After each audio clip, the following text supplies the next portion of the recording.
പുറത്ത് കാലവർഷം കലിതുള്ളി തകർത്ത് പെയ്യുകയാണ്. മഴയുടെ മതപ്പാടിന് അകമ്പടി എന്നോണം ഇടയ്ക്ക് അതിശക്തിയായി വീശിയടിക്കുന്ന കാറ്റും ഇടിയും മിന്നലും. ശക്തമായ കാറ്റിലും മഴയിലും പലയിടത്തും മരങ്ങൾ പൊട്ടിവീണോ അല്ലെങ്കിൽ ഓട്ടോമാറ്റിക് ഇലക്ട്രിക് സംവിധാനത്തിന്റെ ഭാഗമായോ ഇടയ്ക്കിടെ കരണ്ട് പോയേക്കാം. മഴ തോർന്നാൽ പെട്ടെന്ന് തിരിച്ചു വന്നേക്കാം. ചിലപ്പോ 1-2 ദിവസം കഴിഞ്ഞേക്കാം തിരിച്ചു വരാൻ.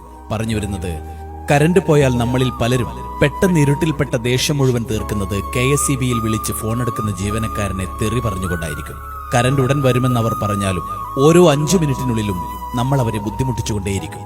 പോകെ പോകെ ക്ഷമ നശിച്ച് കാരണമറിയാതെ അവരെ കേൾക്കാതെ ദയാദാക്ഷിണ്യമില്ലാതെ ജീവനക്കാരനെ അസഭ്യം കൊണ്ട് അസുരവർഷം ചൊരിയും.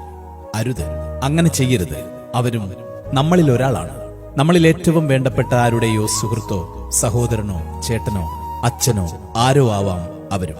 മഴ കനക്കുമ്പോൾ മറ്റാരേക്കാളും അവർക്കു വേണ്ടി ഉള്ളുരുകി പ്രാർത്ഥിക്കുന്ന ഒരു കുടുംബം അവർക്കുമുണ്ട്.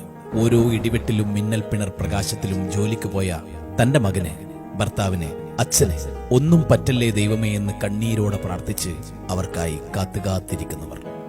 സർക്കാർ ജോലി ആയിപ്പോയതിന്റെ പേരിൽ 1 മിനിറ്റ് വൈകിയാൽ എന്നും നിങ്ങളുടെ ശാപവചനങ്ങൾ കേൾക്കാൻ വിധിക്കപ്പെട്ടവർ.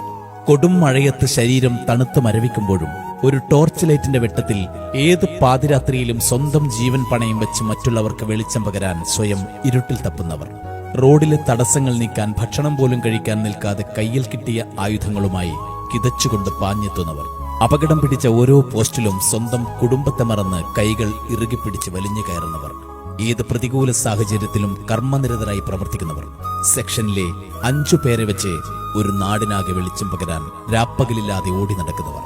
വൈദ്യുതി അമൂല്യമായിരിക്കെ ഈ പ്രതികൂല സാഹചര്യത്തിൽ അനാവശ്യമായി ഉപയോഗിച്ച് നിങ്ങളുടെ മൊബൈലിലെ ഇലക്ട്രോണിക്സ് ഉപകരണങ്ങളിലെ വൈദ്യുതി വെറുതെ പാഴാക്കാതിരിക്കുക. ഓർക്കുക, ഈ പെരുമഴക്കാലത്ത് ഏറെ അപകടം നിറഞ്ഞ ജോലിയിലാണവർ. മനസ്സുകൊണ്ട് നിങ്ങൾ പ്രാകുന്ന നമ്മുടെ KSEB ജീവനക്കാരും മനുഷ്യരാണ്. കലുഷിതമായ കാലവർഷത്തിൽ ഏറെ പ്രതികൂല സാഹചര്യങ്ങളോട് പടപൊരുതി നിങ്ങളിലേക്ക് വെളിച്ചമെത്തിക്കാൻ അവർ നിതാന്ത പരിശ്രമത്തിലാണ്. നമുക്ക് ക്ഷമയോടെ കാത്തിരിക്കാം, കൂടെ നിൽക്കാം.